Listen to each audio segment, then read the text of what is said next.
ስም አይቀበርም። በምድር ላይ በተመላለሱባቸው ዘመናት ለአገር ለወገን የላቀ ሥራ ያበረከቱ በአጸደ ሥጋ የተለዩን ስመጥር ሰዎች የሚታወሱበት ዝግጅት ስም አይቀበርም። ሕያው ስማቸው ከነግብራቸው ይወደሳል። ዘወትር ሮብ ከምሽቱ 3 እስከ 5 ሰዓት በእናንተው ሬዲዮ በሸገር ኤፍኤም 102.1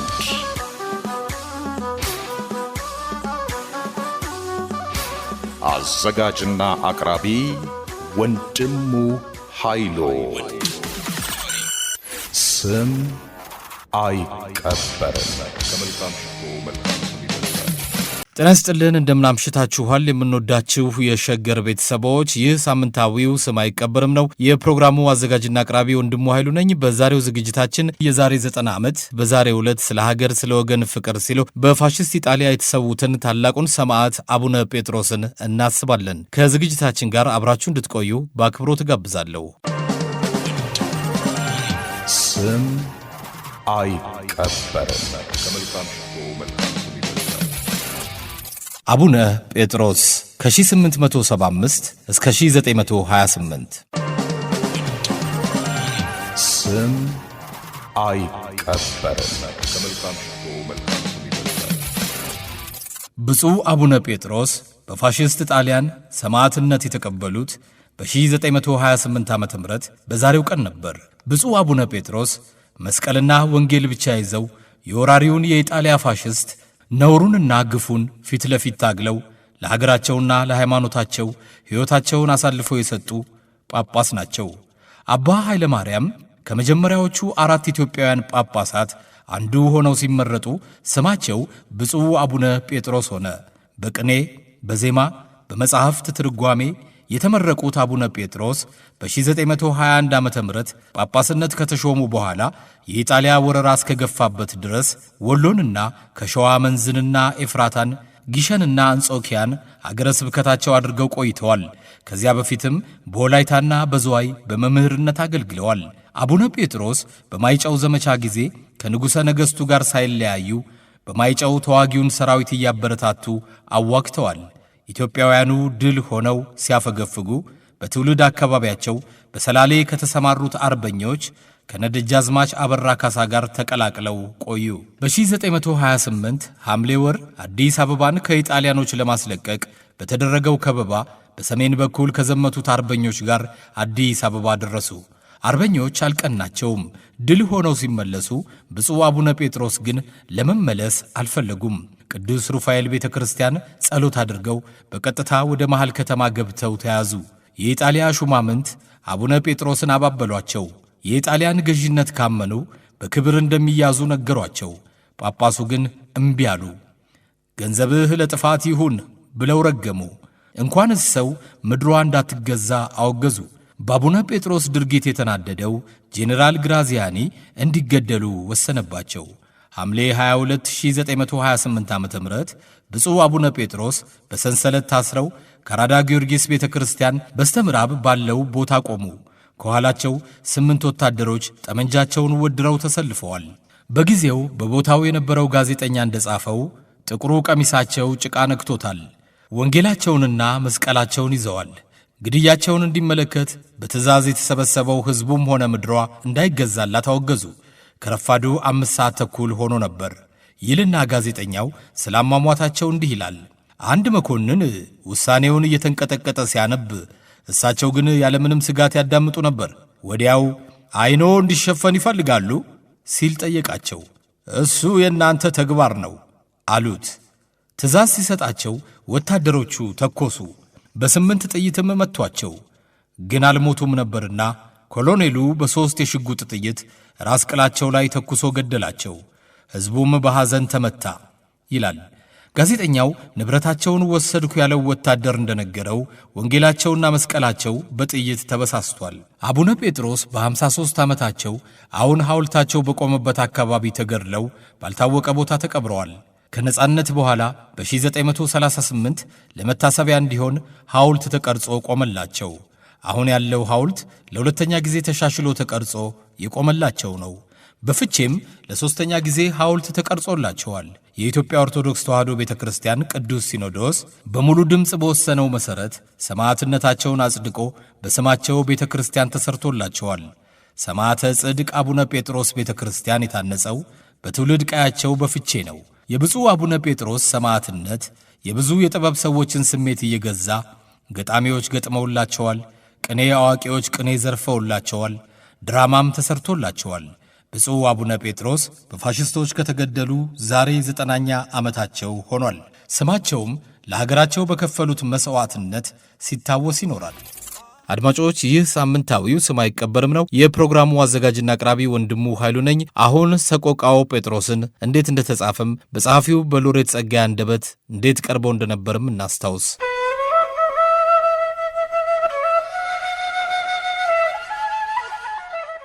አንድ ስነ ግጥም ወይም ድርሰት ልክ እንዳንድ ሰው የራሱን ሕይወት ኖሮ የራሱን ሞት ይሞታል ይባላል። ሰቆቃወ ጴጥሮስ የጴጥሮስ ያቺን ሰዓት መዝጊያ የታሪካዊ ጀግናው የመጨረሻ ቃል ነው። የመጨረሻውን ቃል ለጀግናው ተውለት ይላሉ ጥንታውያን የታሪካዊ ቲያትሮች ጻሕፍት እነ ኤኬራን ኤፍራት እነ ዩሪፒዴስ። አቡነ ጴጥሮስ ሌሊቱን በግራዚያኒ እና በባንዶች አሽከሮቹ አኮርባዥ በገነተ ልዑል ጉድጓድ ቤት ውስጥ ሲገረፍ ሲመረመር ኢትዮጵያን ከድተህ በሙሶሊኒ እመን ተብሎ ሲተለተል አድሮ በማግስቱ ጠዋት ሰኔ 21 1931 ዓመተ ምህረት በአደባባይ በጥይት ተደበደበ። በግራዚያኒ ትእዛዝ ሩምታ ተኩሰው ጭንቅላቱን በጥይት የተቀጠቁት ጣሊያን ያሰለጠናቸው የሰሜን ባንዶች ወንድሞቻችን ናቸው። ጴጥሮስም እንኳንና ሕዝቡ ምድሪቱ ጭምር ለፋሽስት እንዳትገዛ አውግዞ ሞተ። በልጅነቴ በአምቦ ከተማ ለመጀመሪያው ጊዜ በ15 ዓመቴ ክቡር ዘበኛ ካዴት ልገባ ጠፍቼ ስማጣ አዲስ አበባ እምብርት መዳረሻ አቡነ ጴጥሮስ ሐውልት ከትሬን ታኳትሮ ወርጄ አባቴ ስለ አቡነ ጴጥሮስ የእረኝነት ዕድሜና የጀግንነት ጀብድ በከፍተኛ አድናቆት ያጫውቱኝ የነበረው ትዝ ብሎኝ ሐውልቱ ስር ቆሜ ቀረሁ። ይህ በሆነ ከ10 ዓመት በኋላ አለቃችን የማስታወቂያ ሚኒስትሩ ክቡር ደጃዝማች ግርማቸው ተክለሐዋርያት ማስታወቂያ ሚኒስቴር እዚያው አቡነ ጴጥሮስ ሐውልት አጠገብ ስብሰባ ጠርተውን ቢሮአቸው አምሽተን ስንወጣ ከምሽቱ 1 ሰዓት ተኩል ላይ አንድ ሞቅ ያለው የተበሳጨ ጀብራሬ አቡነ ጴጥሮስ ሐውልት ላይ ሽንቱን እየሸና አንድ ድንጋይ ጓደኞች ተመችቷቸው በማርቸዲስ ሲንሸራሸሩ አንተ ድንጋይ ሆነህ ቀረህ፣ ድንጋይ እሸናብሃለሁ ሲል በልጅነት ደም ፍላት ዘልዬ ከጀብራሬው ጋር ግብ ገጠምኩ። ድንጋይ አይደለም ድንጋይ ነው በሚል በውጥን ተቃመስን። ከስብሰባው የተበተኑ ሰራተኞች ገራገኑንና የተበሳጨው ቤት ገባሁ። ሌሊቱን አልተኛሁም። ጴጥሮስ ሕያው ነው ለማለት ጴጥሮስ ድንጋይ አይደለም ለማለት ይመስለኛል። ጴጥሮስ ያቺን ሰዓትን ስጭር አደርኩ። እንዳልኩት ይህ ስነ ግጥም የታሪካዊ ጀግናው የመጨረሻው ቃል ነው።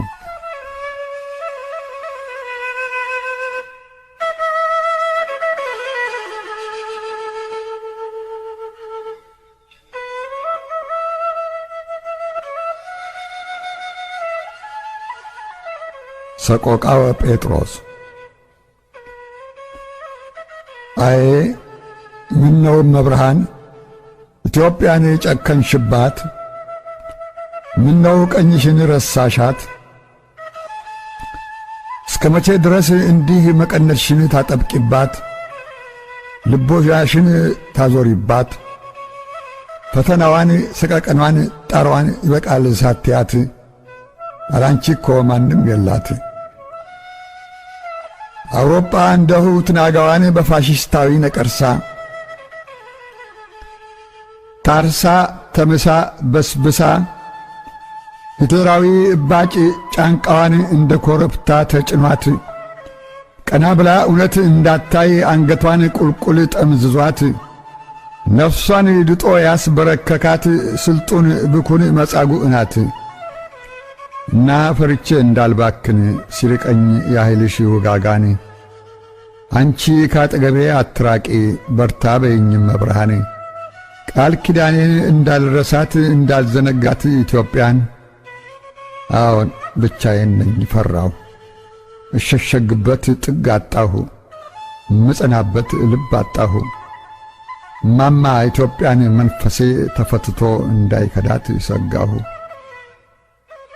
አዋጅ የምስራች ብዬ የትብት ምግቤን ገድፌ ከናቴ ማህፀን አልፌ በኢትዮጵያ ማህፀን አርፌ ካፈሯ አጥንቴን ቀፍፌ ደሜን ከደሟ አጠንፍፌ ከወዟ ወዟን ቀፍፌ በሕፃን እግሬ ድኬባት በሕልም አቅናፌ ከንፌ እረኝነቴን በሰብሏ በምድሯ ላባ አሳልፌ ከጫጩትና ከጥጃ ከግልገል ጋር ተቃቅፌ በጋው የእረኛ አደባባይ ክረምት እንደወዙ ፍሳሽ በገጠር የደመና ዳስ በገደል ሸለቆ አዳራሽ ከቆቅና ከሚዳቋ ከጅግራ ጠረን ስተሻሽ በወንዝ አፋፍ ሐረግ ዝላይ መወርወር መንጠልጠል ጢሎሽ ከፍልፈል ጋር ሩጫ ስገጥም ከቀበሮ ድብብቆሽ ከናዳ ጫፍ ሳር አጨዳ ለግት ላሜ ትንሽ ግጦሽ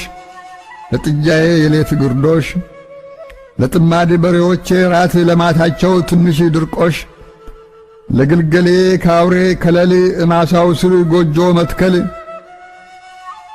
ለፀሐይ የሾላ ጠለል ለዝናብ የገሳ ጠለል ውሎ የንብ ቀፎ ማሰስ የአበባ እንቡጥ ሲፈነዳ የግጦሽ ሳር ሲለመልም ሲሰማሩ ሰደድ ሜዳ አዝመራው ጣል ከንበል ሲል ከብቱ ለሆራ ሲነዳ ፈረስ ግልቢያ ስሸመጥጥ ከወፎች ዜማ ስቀዳ ልቤ በንፋስ ተንሳፎ በዋሽንት ዋይታ ሲከዳ ያቺን ነው ኢትዮጵያ የመላት መብርሃን ረሳሻት ያቺን የልጅነት ምስራች የሕፃንነት ብስራት የሳቅ የፍንደቃ ዘመን የምኞት የተስፋ ብጻት ያቺን የልጅነት እናት አዛኝቱ እንዴት ብለሽ ጥርሶችሽን ትነክሽባት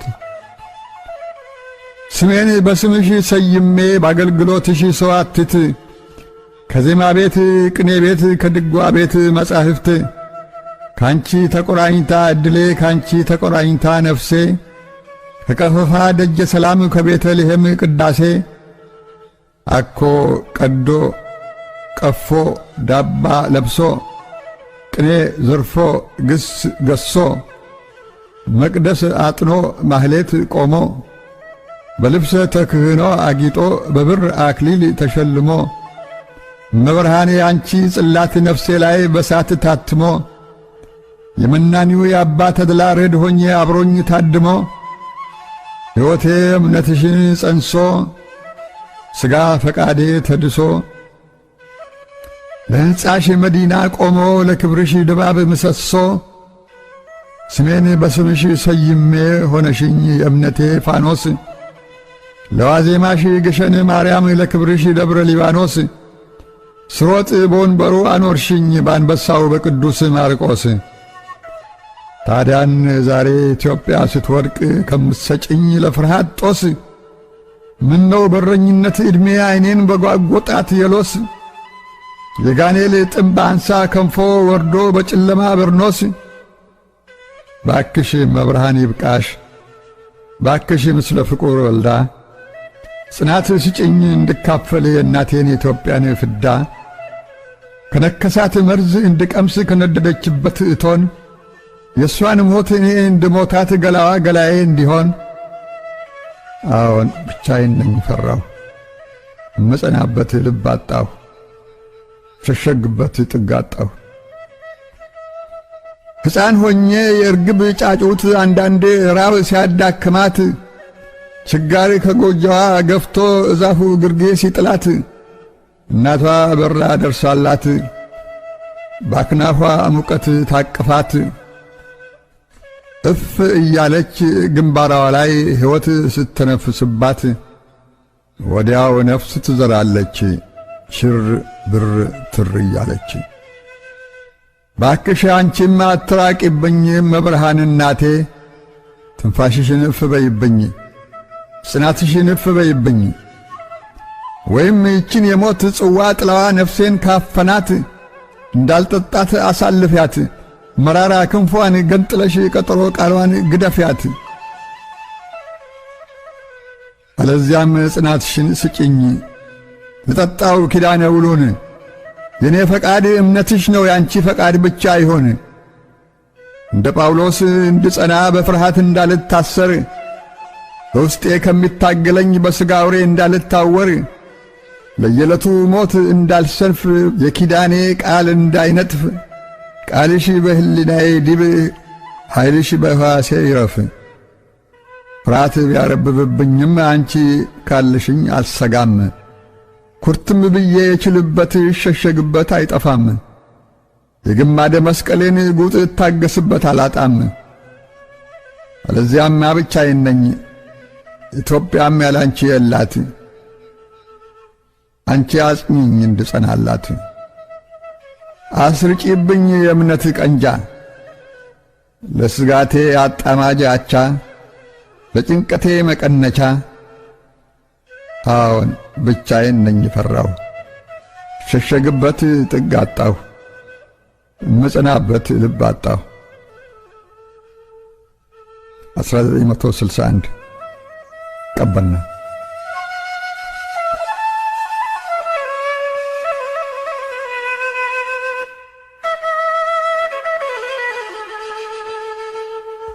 ከሸገር ጋር ናችሁ። እናመሰግናለን። ሰማይ ቀበርም ቀጥሏል። የሎሬት ጸጋዬ ገብረ መድኅንን ጴጥሮስ ያችን ሰዓት ሰማን። እኔ ደግሞ ጴጥሮስ ይህችን ሰዓትን ጻፍኩ። እነሆ በሰው አጀብ መሃል ብቸኛ ይሆናል።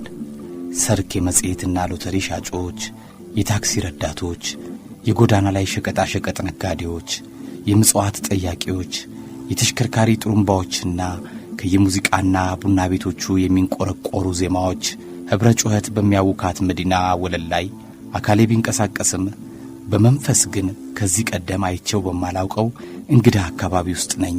ወደዚህ የምናብ ዓለም ቤትና እንዴት እንደመጣሁ ግን እንጃ።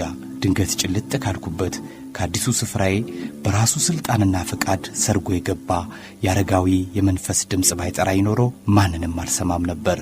ማነህ ወንድም? አስደነገጠኝ ድምፁ። አንድ ነጭ የሰላም ርግብ ግን ደግሞ ሰው ካናታቸው ላይ ነጭ አስኬማ የደፉ ሁለቱንም እጆቻቸውን በወፍራም ሰንሰለት የታሰሩ በቀኛቸው የጨበጡትን መስቀል ደረታቸው ላይ የለጠፉና 3 ደረጃዎች ባሉት አንድ ወጥ ጥርብ ድንጋይ ላይ ቀጥ ብለው የቆሙ አቡን ተመለከትኩ። ከግርጌያቸው መትረየስ ከነጥይቶቹ ተቀምጧል። አቡኑ መደንገጤን አውቀዋል መሰል። አይዞህ አትፍራ አሉኝ። እንደገናም ና ወዲህ የሚል ትእዛዛዊ ጥሪ አስከተሉ። እኔም ግር እያለኝ የከበባቸውን ሰንሰለታማ አጥር አልፌ ስገባ በዙሪያቸው ባለው የደሴት ውሃ ነፍሴ ሐሴት አደረገች። በግቢው የመሠረት ድንጋዮች የመሰሉና ጽሑፍ የተቀረጸባቸው እብነ በረዶች ሲኖሩ የያዙትን መልእክት በምሽት ለማንበብ እንዲያመች ታስቦ ይመስለኛል። በእያንዳንዳቸው አጠገብ መብራቶችም ቆመዋል። ወዴት እየሄድክ ነው? ድምፃቸው ደስ የሚልና እርጋታን የተላበሰ ነው። ወዴት ልበላቸው ይሆን? ወደ ሥራ ወይስ? የለም መዋሸት አይገባኝም። ወዴትም አይደለም አባቴ፣ እንዲያው ጊዜውን ለመግደል ያህል እየተንቀሳቀስኩ ነበር። ይሄኔ በያዙት መስቀል አማተቡና በስመ አብ ወወልድ ወመንፈስ ቅዱስ። ለምንድነው ጊዜው የሚሞተው? ምን በበደለ?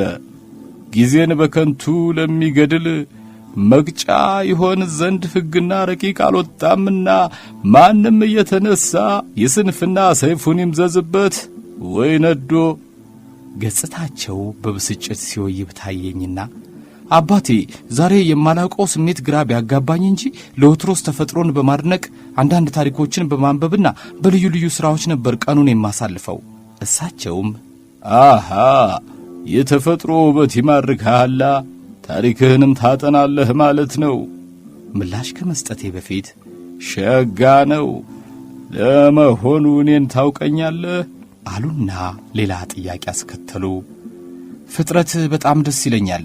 በተለይ ታሪካዊ ቦታዎችና ቅርሶች ያጓጉኛል። እርሶም ብፁዕ አቡነ ጴጥሮስ መሆኖን አሳምሬ ያውቃለሁ ስል ታሪኬንስ? አሁን ደነገጥኩ።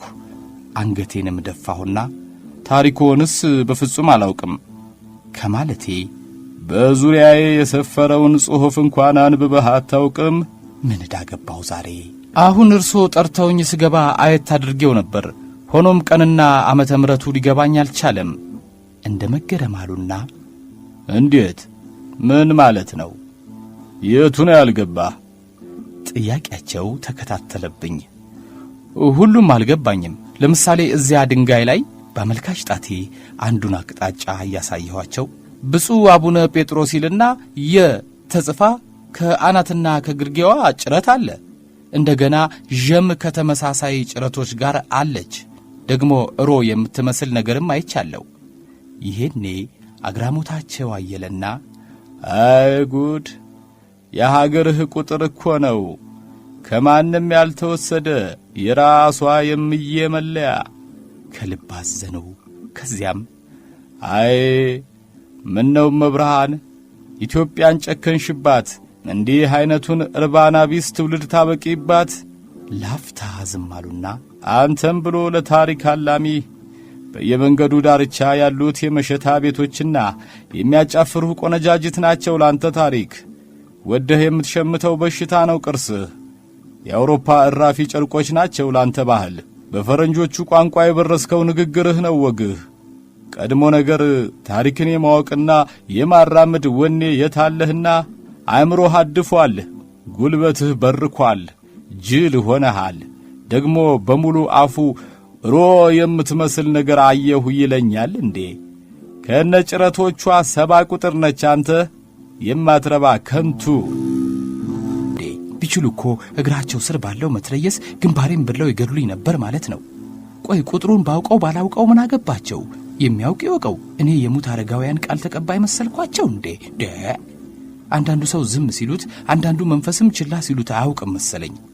እኔ ግን እንደሳቸው አይደለሁም። ይናገሩ፣ ሰማቸዋለሁ። ተናደው የነበረ ቢሆንም ስለ ኢትዮጵያ ቁጥሮች የጠየቅኳቸውን አስረዱኝና ለመሆኑ በዚህ ከተማ ታሪካዊ ቅርሶችን ያሰባሰበ ሙዚየም አለ?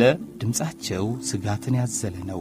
የለም የሚል ምላሽ ካፌ ጠብቀው የተሳቀቁ ይመስላሉ። እንዴታ! የአዲስ አበባ ሙዚየም አለ እኮ። ከተለያዩ ሀገራት በመጡ ባለሙያዎች ራስ ብሩ ወልደ ገብርኤል አሰሩት ሲባል ሰምቻለሁ። ትንሽ ምስጋና ባገኝ ብዬ ሙዚየሙን ስጠየቅ ከነ አሰሪው ነገርኳቸው።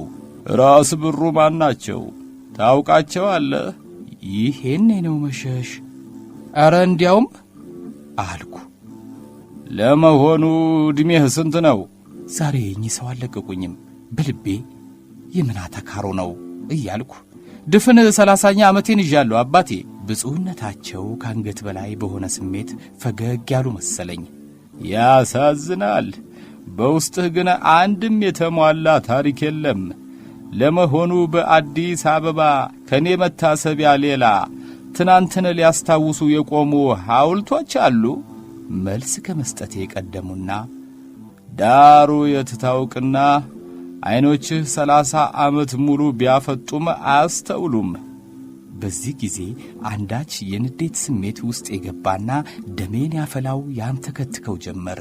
እናም በቅሬታ እንዲህማ አይበሉ አባቴ፣ ዐይኖቼ ከእርሱ ሐውልት ሌላ የአጼ ሚኒሊክን ከነፈረሳቸው የ6 ኪሎና የ4 ኪሎ ረጃጅም ሐውልቶችን የእሳቸው ምስል ባይኖርም የአጼ ቴዎድሮስን መድፍ በለጋሃርና በብሔራዊ ቲያትር አካባቢ ያሉ የአንበሳ ሐውልቶችን አትኩረው ተመልክተዋል አልኳቸው።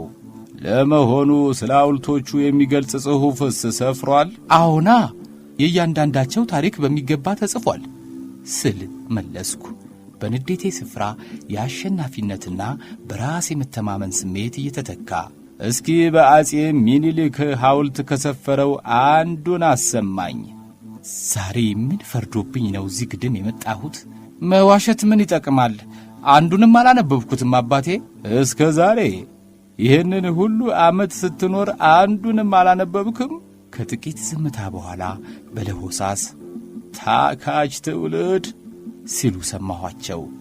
እናም ራሴን ከተጠያቂነት ለማሸሽና ንዴታቸውን ለማብረድ በዚያውም መሠረታዊ ችግራችንን ልንገራቸው ብዬ ጥቂት አሰብኩና አባቴ የእርሶን ጨምሮ የአብዛኛዎቻችሁ ሐውልቶች የሚገኙት በመሃል አደባባዮች ስለሆነ ሁኔታውን እንደ ልብ ለመጎብኘት አያመችም። ለምን ቢሉ ዙሪያው የመኪና መንገድ ነው። አንዳንድ የአዲስ አበባ ተሽከርካሪዎች እንደሆኑ እንደ ጀት ነው የሚበሩት። እንኳንስ ወደ መሃል ተገብቶላቸው ይቅርና በእግረኛ መንገድ ላይ የወጡ ስንቱን ሰው ደመከልብ አድርገውታል መሰለው። ታዲያ ሐውልት ላይ የተቀረጸ ጽሑፍ አነባለሁ ብሎ ሐውልት አልባ ሆኖ መቅረት ተገቢ ይመስሎታል? አልኩና በተራዬ ጠያቂ ሆንኩባቸው።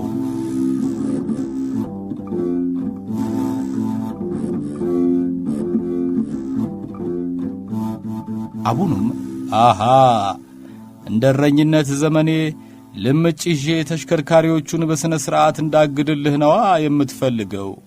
ወይስ ሙሴ መጥቶ የመኪና ጎርፍህን እንደ ቀይ ባሕር በበትሩ እየከፈለ አሻግሮህ ታሪክህን እንዲያስነብብህ? ትሰማለህ? ሕግና ሥርዓታችሁ ከወረቀት ዘሎ በአግባቡ ከተተረጎመ አሽከርካሪው ገዳይ፣ እግረኛው ሟች መሆኑ ያበቃል ካሉ በኋላ ስማ እንጂ አሁን እኔ እናንተ በምናወራበት ከተማ ከሐውልትና ሙዚየምስ ባሻገር ምን የምታውቀው የታሪክ አሻራ አለ ሲሉ ጠየቁኝ። አሁን ምንስ ባይኖር ምን አስጨነቃቸው? እንጦጦ የዳግማዊ ሚኒሊክ ቤተ መንግሥት አለ።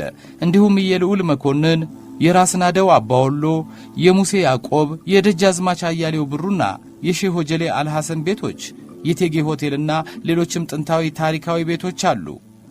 ለመሆኑ አሁን የዘረዘርካቸው ሁሉ በምን ሁኔታ ላይ ነው ያሉት? እኔ የምለው ከዚህ ሁሉ ኢትዮጵያዊ መሃል ለምን እኔም ብቻ ተጠያቂ ያደርጉኛል? እውነቴን ነው። ሁሉም ሰው ለምን አይሞገትም? ይኸውልዎ አንዳንዶቹ የመማር ማስተማር ተግባር ይካሄድባቸዋል አሉ። በተለምዶ ሸጎሌ በሚባለው ሰፈር ያለው የሼህ ሆጀሌ አልሐሰን ጥንታዊ ቤት ግን ዛሬ በጣም የተጎዳ ሆኗል።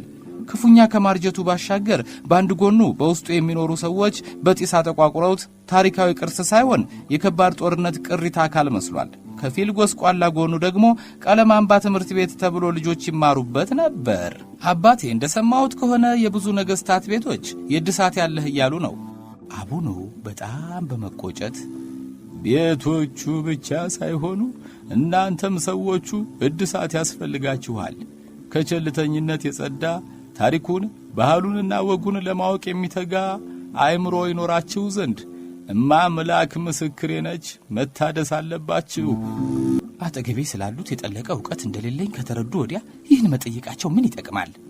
እንግዲህ የአክሱምና የላሊበላ ሐውልቶች፣ የፋሲል ግንብ፣ የአባጀፋርና ሌሎችም ቤተ መንግሥቶች፣ ገዳማትና መስጊዶች፣ የተለያዩ ትክል ድንጋዮችና ዋሻዎች፣ የብርቅዬ አራዊትና አዋፍት መገኛ ፓርኮች፣ ወንዞችና ፏፏቴዎች፣ ከሰሜን ቀዝቃዛ ተራሮች እስከ ሞቃቱ የኤርታሌ እሳተ ገሞራ ታሪካዊና የቱሪስት መስህብ መሆናቸውን ሲወራ ሰማለሁ። አቡኑ የመደነቅ ሳቅሳቁና ሲወራ ትሰማለህ? ለመሆኑ ማን ነው የሚያወራላችሁ? እነሱ ቱሪስቶቹ አይደሉም እንዴ? ንገረኛ። እውነት እኮ ብዙዎቻችን ታሪካችንን ከፈረንጆቹ ነው የምንሰማው።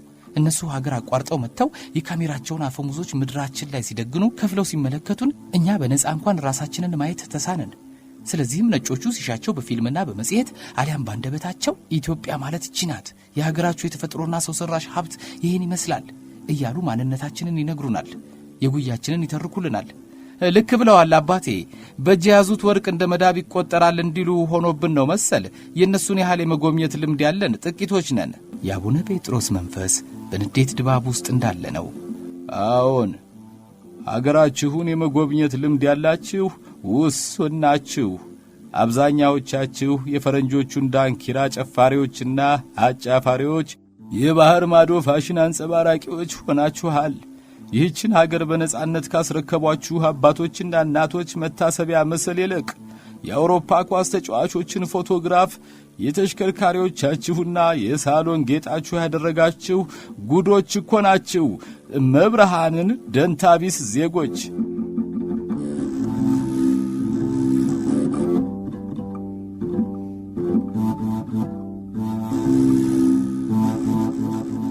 አንዳንዴ ንግግራቸው ያበሳጨኛል። ለምሳሌ ያለውም የሌለውም ሐውልት የሚፈልግበት ምክንያት ምንድን ነው? ታሪክስ ለሙታን ምናቸው ነው? ያለፈው አልፏል ብሎ መኖር አይቻልም ማለት ነው? ይህ እኮ ገደብ ነው። አሁንስ እኔም ምን እንደሆንኩ እንጃ። ጸጥታቸው ያስጨንቀኝ ገባ። ስለዚህም ረጋ ባለ ድምፅ አይዞ አይተክዙ አልኳቸው።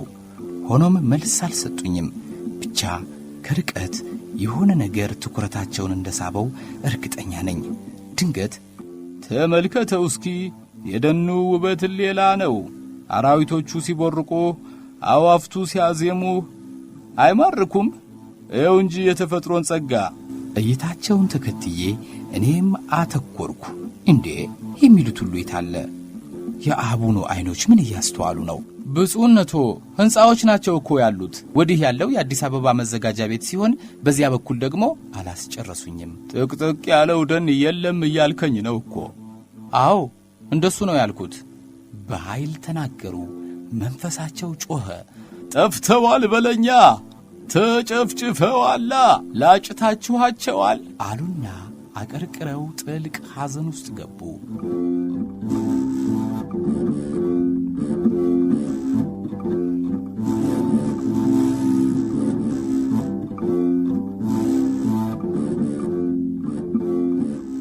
ምን ጉድ ነው! መቼም እንዲህ ሆነው ያየዋቸው ዝም አልል። እባኮ አቡነ ጴጥሮስ አይተክዙ። ዛሬ በመላው ኢትዮጵያ የችግኝ ተከላ እየተካሄደ ነው። ደኑ ወደ ቀድሞ ቦታው ይመለሳል። ደግሞም አባይ ተገደበ፣ የባቡር መስመርም እየዘረጋን ነው። የተሰሩትን ቀለበት መንገዶችስ አላዩም እንዴ ከማለቴ ቀና አሉና ችግኝ ተከላ ላይ ነን፣ አባይን እየገደብን፣ ባቡር መንገድ እየሰራን። መንገድ ተሰርቷል ነው ያልከኝ ወይስ ጆሮዬ ነው? እየሰሙትን ተጠራጠሩ።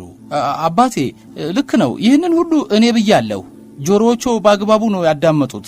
ይህኔ የተከፋው ገጻቸው ቀስ በቀስ እየበራ ሄደ። ቆዩናም አየህ፣ እስከ ዛሬ ከዚህ ስፍራ ሆኜ ብዙ ታዝቤያለሁ። አንዱ ጠግቦ ሲያድር ሌላው ተርቦና ታርዞ በየጎዳና ወድቆ ተመልክቻለሁ። መዲናይቱ የውሃ ቅዳ የውሃ መልስ ሆናለች። አቋረጥኳቸውና እንዴት ማለት ስል አየህ፣ ማለዳ መጥረጊያ ይዘው በጽዳት ሥራ ላይ ተፍ ተፍ የሚሉ ሰዎችን ትመለከታለህ። ማታ ደግሞ በጸዳው ቦታ ላይ የሚጸዳዳውን ሕሊና ቢስ ታስተውላለህ።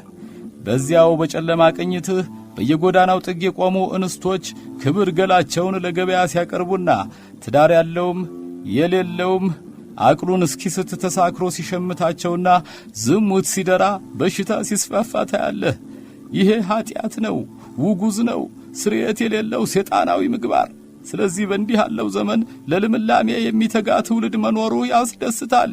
በእውነት ሸጋ ነው ካሉ በኋላ ለሳቸውና ለፈጣሪ ብቻ በሚሰማ ድምፅ ረዘም ያለ ጸሎት ያዙ። እኔም ዝም ብዬ ከምቆም በአጋጣሚው ታሪካቸውን ለማንበብ ወደድኩና ጽሑፎች ወደ ሰፈሩባቸው የእብነበረድ ድንጋዮች አመራው። እናም እየተዘዋወርኩ አንድ በአንድ ማንበብ ጀመርኩ። ደም ሲል ጠይቄያቸው ስላሳወቁኝ አሁን ቁጥሮቹ አልጠፉኝም። ብፁዕ አቡነ ጴጥሮስ በ1875 ዓመተ ምህረት በሰላሌ ፍቼ ከተማ ተወልደው ገና ሕፃን ሳሉ ዘመዶቻቸው ደብረ ሊባኖስ ገዳም ትምህርት ቤት እንዳስገቧቸው፣ ጎጃም ዋሸራ ለመምህርነት የሚያበቃቸውን ትምህርት ፈጽመው በቅኔ መምህርነት እንደተመረቁ፣ በጎንደር ዜማን፣ በወሎ ቦሩ ሜዳ ከታላቁ ሊቅ ከመምህር አካለ ወልድ ብሉያትን፣ ሐዲሳትን፣ ሊቃውንትን እንደተማሩ፣ ከዚያም ወደ ምስካበ ቅዱሳን ገዳም አማራ ሳይንት ሄደው ለ9 ዓመታት ቅኔንና መጻሕፍትን እንዳስተማሩ፣ ስለ ምንኩስናና ጵጵስና ዘመናቸው ሌላም አነበብኩ። ከሁሉ ግን በጠላት እጅ በሞት ፊት ቀርበው የተናገሩት በውስጤ ታትሞ ቀረ።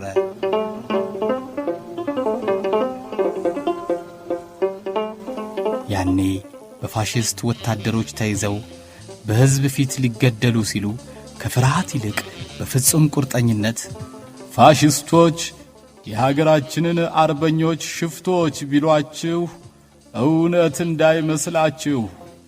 ሽፍታ ማለት ያለ ሀገሩ መጥቶ የሰውን ርስት የሚቀማ፣ አብያተ ክርስቲያናትን የሚያቃጥል፣ የክርስቲያንን ደም የሚያፈስ፣ ይህ በፊታችሁ የቆመው አረመኔው የኢጣሊያ ፋሽስት ነው።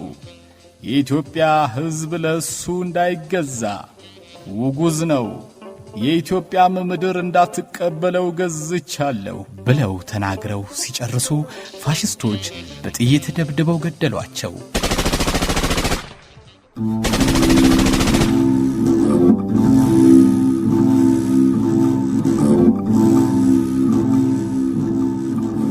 ይሄ በእውነት ታላቅ መሥዋዕትነት ነው። ለሀገርና ለወገን ፍቅር ስለ ራስ ቅንጣት ታክል እንኳን አለመሳሳት እጅግ ድንቅና ታላቅ ጀግንነትም ይሰኛል። የአቡኑ የመንፈስ ድምፅ ዝም ጸጥ እረጭ አለ። ይንቀሳቀስ የመሰለኝ አካላቸው ተገታ። በስፍራው እኔና የማይነቃነቀው ሐውልታቸው ብቻ ቆመናል። የደሴቱ ውሃ ባለበት ይፈሳል። ከቅጥሩ ውጪ ደግሞ ሕዝቡና ተሽከርካሪው በያቅጣጫው ይተምማል። የቆሙም የተቀመጡም ሰዎች አየው።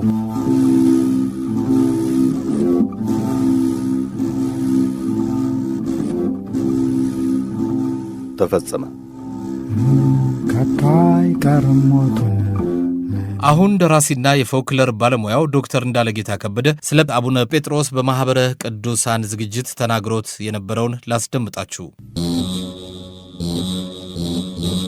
ያንዳንዱ ትውልድ እንዲሻገረው የተፈጠረለት ድልድይ አለ ብዬ አምናለሁ። 7ም 17ም 77 ሊሆን ይችል ይሆናል። አንዳንዱ እዛ ድልድይ ውስጥ ድልድዩ አንሸራቶት ሰምጦ ይቀራል። አንዳንዱ ዋኝቶ ያመልጣል።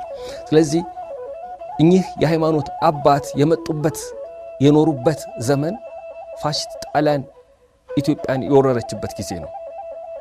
ከባድ ጊዜ ነው። በተደጋጋሚ እንደሚነገረው 40 ዓመት ተዘጋጅተዋል። የአድዋ ድል አንገታቸውን አስጎንብሳቸዋል። አውሮፓውያን ሞራላቸው በተነካበት ጊዜ እኛ አባት መጡ ማለት ነው። ይሄ የኔ ጉዳይ ነው የኔ ጉዳይ አይደለም አላሉ። መጾም መጸለይ ብቻ ይበቃኛል አላሉ። ወደ ህዝቡ ገቡ።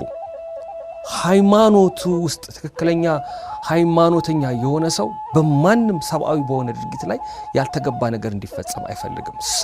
ሰው በመሆኑ የራሱ የሆኑ ነገሮች ሊጠበቁለት እንደሚችሉ ያምናል። ስለዚህ እኚህ የሃይማኖት አባት ፋሽስት ጣሊያንን ሲቃወሙ የሚያዩት የሚሰሙት ነገር አለ። ከባድ ጊዜ ነው። ድል ማድረግ የፋሽስቱ በነበረ ጊዜ፣ ፕሮፓጋንዳው ባየለበት ጊዜ፣ በየጊዜው የተማሩቱ አዋቂ የተባሉቱ በሚኮነኑበት በሚወነጀሉበት ስማቸው በሚጠለሽበት ጊዜ ብቅ አሉ ከሀገር ጋር።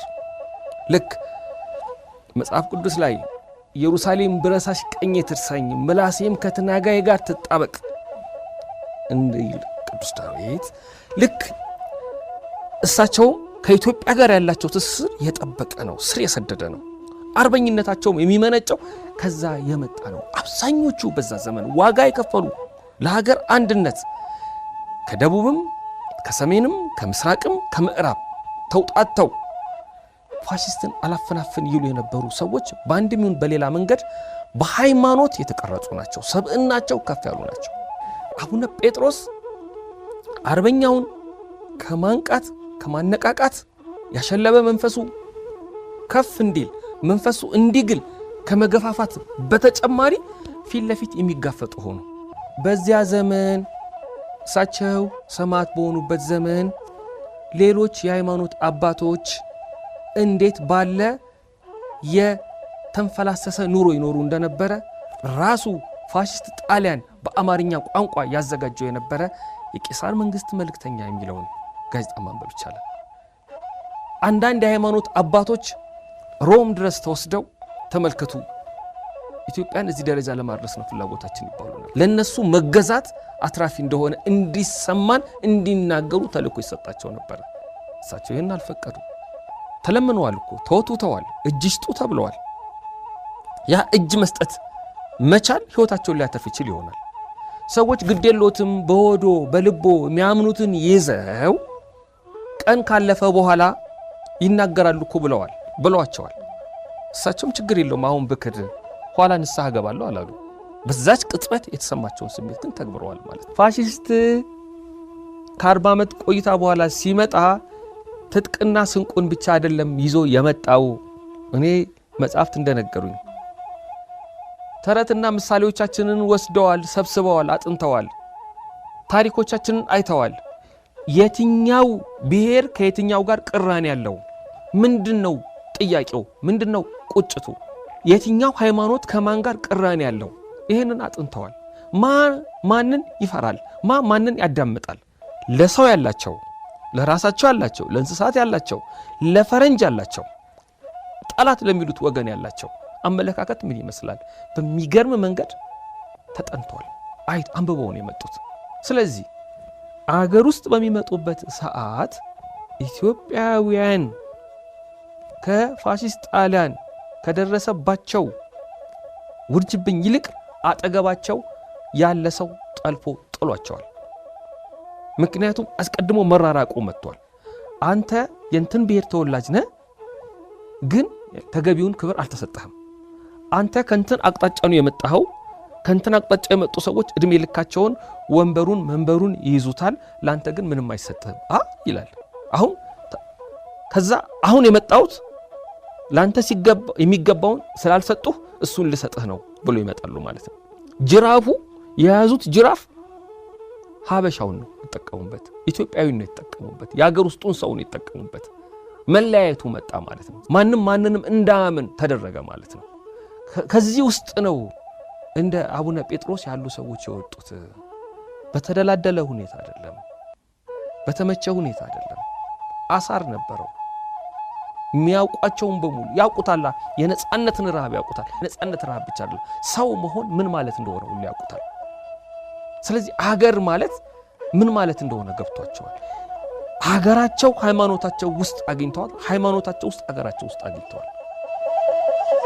ጋሽ ጸጋዬ ገብረመድህን ጴጥሮስ ያችን ሰዓት ከርዕሱ እንኳን ስንጀምር ያችን ሰዓት የትኛዋ ሰዓት? የመጨረሻዋ ሰዓት፣ የመጨረሻዋ ቅጽበት። አንድ ሰው ነገ እርምጃ ሊወሰድበት፣ ነገ ሊገደል ሞት አፋፍ ላይ ሆኖ ስለ ራሱ ምን ያስባል? ስለ ሀገሩ ምን ያስባል? ያችኛዋ ቅጽበት ናት የታየችው። እና በዛ ላይ ራሱ ጋሽ ጸጋዬ አቡነ ጴጥሮስ የቀድሞ ስማቸው አባ ኃይለ ማርያም ከግርሻ ከተባለ ገጸ ባህሪ ጋር እንዲነጋገሩ ሲያደርግ ምንድነው ያሰበው ያስብላል። ምንድነው እንዲገባን የፈለገው? ለምን አንድ ሰው ደስ ስላለች ብቻ ብድግ አድርገሽ ወደ ተውኔት አትቀይሪውም፣ ወደ ልቦለድ አትቀይሪውም፣ አትሴውም። በሰውየው ውስጥ ጎልቶ እንዲወጣ የፈለግሽው ነገር ምንድነው የሚለው ነገር መጠየቅ አለበት። ጋሽ ጸጋዬ ጴጥሮስ ያችን ሰዓት በጻፈበት ጊዜ የጻፈው እንዲህ መደረክ ጥረት በሚያደርግበት ጊዜ ለሀገር ከሞተው ከቆሰለው ከደማው ይልቅ አገሬን ወገኔን ብሎ በጣም በመታገሉ ስደት ከገጠመው ሰው ይልቅ ከባንዳ ጋር ከጠላት ጋር ቅርበት የነበራቸው ሰዎች ለሹመት፣ ለሽልማት፣ ለማዕረግ፣ ለከፍተኛ ደረጃ ሲታጩ ማየት መቻሉ እንደ ጎዳ ሆኖ ይሰማኛል። ምክንያቱም ራሱ ጋሽ ጸጋዬ ምን ይላል? ዓለም ምክንያት የአንድን ሰው ታሪክ አውጥቼ አልጽፍም፣ ለዚህ ዘመን እንዲናገርልኝ የምፈልገው አንድ ነገር ስለሚኖር ብቻ ነው ብሎ ያምናል። ጴጥሮስን አቡነ ጴጥሮስን አውጥቶ ይህንን ታሪካዊ ተውኔት በሚጽፍበት ጊዜ እኛ ትምህርት ውስጥ ይግባ ባንዳ የምንላቸው አንዳንዶቹ ተገደው ከፋሺስት ጣሊያን ጋር የሰሩ፣ አንዳንዶቹ ወደው ፈቅደው አገር የተሻለች ለመሆን ያላት ብቸኛ አማራጭ አሁን ነው ብለው ከፋሺስት ጣሊያን ጋር የወገኑ፣ አንዳንዶቹ ደግሞ የነበረው ስርዓት ልክ አልነበረም፣ እንቃወመዋለን፣ እንጠላዋለን፣ ስለዚህ ያንን በማባረሩ ራሱ ባለውለታዬ ነው በማለት የተጠጉ፣ እነዚህ ሁሉ ባንዳ አንድ እንትን ውስጥ አገሪቷ ልክ እንደ ድስት በሶስት እንትን ነበር የጣደችው። ስደተኛው አለ፣ ባንዳው አለ፣ አርበኛው አለ። ስለዚህ ጋሽ ጸጋዬ በአርበኛው ሰማዕትና በባንዳ መካከል ያለውን ልዩነት ነው የሚያሳየው። ባንዳው ምንድን ነው የሚለው? አሁን እርሶ የሚሏት ኢትዮጵያ የለችም፣ ጠፍታለች። የሚኖሩላት፣ የሚሞቱላት፣ የሚናገሩላት፣ የሚመሰክሩላት የታለች? በጣም ነው ሊፈታተናቸው የሚፈልጋቸው። አሁን ጠንካራ ድርሰት እኩል ያደርጋል ሁለቱ እኩይና ሰናይ የተባሉን ገጸ ባህሪ ወይም ሞጋችና ተሞጋቹን እኩል ያደርጋል። ስለዚህ ሌላ ሰው ሲያነበው እውነት እኮ ነው ለማን ነው መሞተው እንዲያስብል ማለት ነው። ይሄ በውጭውም ዓለም ቢሆን እነ ፓብሎ ኔሩዳ የተባሉ አርበኞች የትግል የነጻነት ተሟጋቾች እነ ጁልየስ ፑቺክ የሚባሉ ሰዎች እንኳን ፋሺስቶች ምንድን ነበር የሚሏቸው? የምትኖሩለት አቋም እንደ ጢስ ተኖ በኖ ይጠፋል። በመታሰራችሁ እንኳን የሚቆጭ የሚከፋ እንቅልፉን የሚያጣ የለም። ተመልከቱ፣ እናንተ ታስራችኋል። ተመልከቱ፣ ጠያቂ የላችሁም። ተመልከቱ፣ ነገ ወይ ከነገ ወዲያ ትገደላላችሁ። ግን ሰው የለም። እዩት፣ ሰው ኑሮውን እየቀጠለ ነው። የመጀመሪያው ቀን አለቀሰ፣ አዘነ፣ ጮኸ፣ ተጫጫኸ፣ በማግስቱ ወደ ቤቱ ገባ። ስለዚህ ለማን ብለህ ነው የምትሞተው የሚል ጥያቄ ይነሳባቸዋል። አቡነ ጴጥሮስም በግርሻ በኩል የተነሳባቸው ጥያቄ ለየትኛዋ ኢትዮጵያ? የለም፣ ምግባር ላሽቋል፣ ሞራል ወድቋል፣ ሰብና ደቋል። በዚህ ድቀትና ውድቀት ውስጥ የእርሶ መኖር የእርሶ እምቢባይነት ምን ለውጥ ያመጣል? በጣም ነው የሚተናነቃቸው። ከዛ በኋላ ነው እሳቸው የእሱን ሐሳብ ለማፍረስ ሀገር ሞተች የሚሉን ሰዎች እልባቸው ውስጥ የገደሏት ናቸው። ምንም የተለየ ትርጉም እኮ የለም። ኢትዮጵያ የለችም ያሉ መጀመሪያውን እነሱ ራሳቸው ልባቸው ውስጥ ያለችዋን ኢትዮጵያ ተኩሰው ገለዋታል ማለት ነው። ስለዚህ በአቡነ ጴጥሮስ ውስጥ መጀመሪያ ግርሻ የተባለው ገጸ ባህሪ ባንዳው ሊገድል የፈለገው ውስጡ የሞተችዋን ኢትዮጵያን ለሳቸው ማስተዋወቅና እሳቸው ውስጥ ብርትር እያለች ነው ብሎ የሚያምንባትን መግደል። እሳቸው በጽናታቸው ቀጥለዋል። ስለዚህ ጸሎታቸው እንኳን ቢርቀኝ ያይልሽ ፉጋጋን አንቺ ካጠገቤ አትራቂ በርታ በይኝ መብርሃን ያጽን ሰውነት ነው። መኖር የሚያጓጓ ነገር ነው። ግን ሰው ነው ያደረጋቸው። እሳቸውን እንደ ሰው ሲፈሩ እንደ ሰው በቃ እቺ ሀገር መከራቲ ብለዋል። ምክንያቱም ህዝቡ ይገዛ እኮ ነው። ለፋሺስት ጣሊያን እንዲገዛ ይንገሩት ሲባል እንዴት ይሄንን እናገራለሁ? ተሰሚ ናቸው። አሳቸው አላደርገውም አሉ። አላደርገውም የለም እኮ ሰው እኮ የለም። ይሄ አጼው እንኳን የሉ በወቅቱ አርበኞቹ ብዙዎቹ ጫካኖቹ የገቡት የተማሩቱ ተገለዋል። ስለዚህ ብቻዬን ምን ሰራለሁ አላሉ ማለት ነው። በሳቸው ውስጥ በአቡነ ጴጥሮስ ውስጥ ጋሽ ጸጋዬ ቴዎድሮስን ሲጽፍ፣ ዘርአይድረስን ሲጽፍ፣ ምኒልክን ሲጽፍ ሲነግረን እንደቆየው በሳቸው ውስጥም አሁንም ሊነግረን የሚፈልገው ነገር ብቻህን ልትሆን ትችል ይሆናል። ሆኖም ለሀገርህ ያለ ክብር፣ ለሀገርህ ያለህ ጥልቅ መውደድ የምትገልጽበት አጋጣሚ ሲፈጠር ያንን አትለፋትም፣ ተጠቀምባት። አትጉበጥ፣ አትሸነፍ፣ በርታ የሚል የማጽናኛ ቃል ነው። ያ ሲጻፍ ራሱ ሞራል የወደቀበት ነበረ። የለም በቃ ለዚህ ነበር የሞት ነው፣ ለዚህ ነበረ አገር ዋጋ የከፈለችው። ማናለኝ በኢኮኖሚ ደቅቄ በማህበራዊ ህይወቴ ወድቆ ቤተሰብ ተገሎብኝ ታስሬ የታለ የተከተለኝ ሰው አትበል ነው ዋናው ነገር። የምታቆመው ሐውልት ይኑርህ። እምሸሸግበት ጥግ አጣሁ፣ እምጸናበት ልብ አጣሁ እስኪሉ ድረስ ማለት ነው። ያንን ነው ያሳየው ጋሽ ጸጋዬ።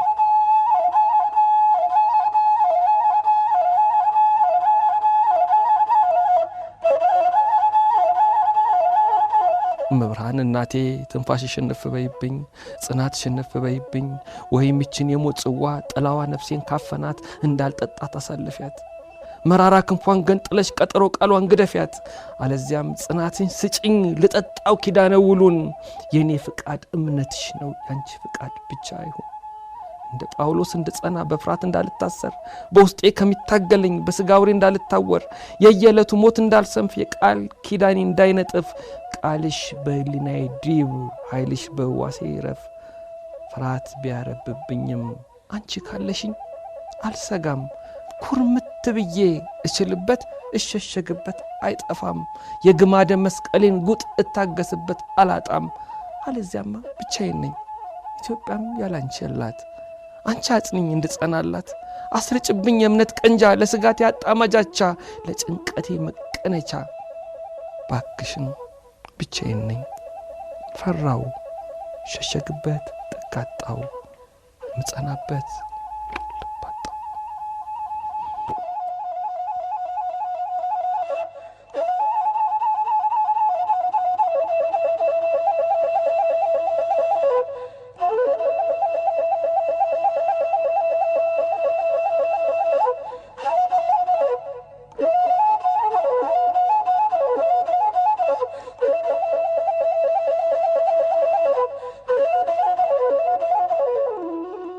ልብ ወለዱ ደግሞ የፀሐይ መላኩ የወይዘሮ ፀሐይ መላኩ የጴጥሮስ ዋዜማ ታሪካዊ ልብ ወለድን በምናይበት ጊዜ እሳቸውን ለመያዝ ይደረጉ የነበሩ እሳቸውን አሳልፎ ለመስጠት የሚደረጉ ሽኩቻዎችን አርበኞች እሳቸውን እንዴት እንዳበቋቸው እንዴት ይከተሏቸው እንደነበረ ዕውቀታቸው ከምንድን ነው የመነጨው? ከየት ነው የተማሩት? የመምህር አካለ ወልድ ተማሪ ናቸው አይደል? መምህር አካለ ወልድ ደግሞ ይዋጓል እንደ ገብርዬ ይማሯል እንደ አካልዬ የተባለላቸው ናቸው። መዋጋት እንደ ፊታውራሪ ገብርዬ ከተባለ መማር እንደ አካልዬ ነው ካሉ አፄ ቴዎድሮስ የዕውቀታቸው ጥልቀት ምን ያህል ቢሆን ነው? ስለዚህ እሳቸው ያስተማሯቸው ሰዎች ከስንት ዓመታት በኋላ ሀገር ፈለገቻቸው። የእሳቸው ሚና ነው እዚህ ላይ ተጻፈው። እኔ ነኝ የምለው ነገር ያገኘሁት ከሃይማኖቴ ነው። እንደ አቡነ ጴጥሮስ ያሉ ሰማዕታት በየጊዜው የሚያወሯቸው የሚሰሟቸው ነገሮች በሙሉ ከሀገራቸው ጋር የተቆራኘ ነው። ምክንያቱም ቅዱሳት መጻሕፍት አዋልድ መጽሐፍ በሚነበብበት ሰዓት ለሀገር ዋጋ የከፈለ ሰው በከበረ ቦታ ሲቀመጥ ነው የሚያውቁት። በአንድም በሌላ መንገድ በልጅነታችን ስንሰማቸው ያደግናቸው ተረቶች፣ አገላለጾች፣ መዝሙሮች፣ እንኪያሰላንቲያዎች በምናምነው በምናደርገው በምንኖረው ሕይወታችን ላይ አሻራቸውን ያሳርፋሉ። ስለዚህ አቡኑ ከልጅነታቸው ጀምረው ያሳለፉት ሕይወት በየገዳማቱ በየአድባራቱ ከቀሳውስቱ ከመነኮሳቱ ጋር በሚነጋገሩበት ጊዜ ሀገር ትመጣለች። ስለዚህ ይህችን ሀገር ለመጠበቅ ራስን እረኛ አድርጎ መቁጠር ማለት ነው።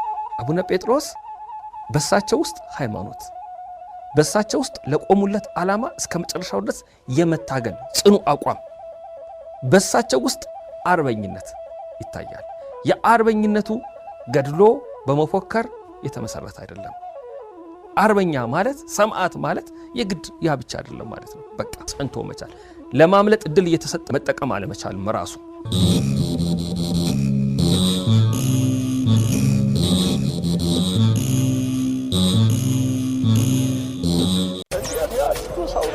ስም አይቀበርም። በምድር ላይ በተመላለሱባቸው ዘመናት ለአገር ለወገን የላቀ ሥራ ያበረከቱ በአጸደ ሥጋ የተለዩን ስመጥር ሰዎች የሚታወሱበት ዝግጅት ስም አይቀበርም። ሕያው ስማቸው ከነግብራቸው ይወደሳል። ዘወትር ሮብ ከምሽቱ 3 እስከ 5 ሰዓት በእናንተው ሬዲዮ በሸገር ኤፍኤም 102.1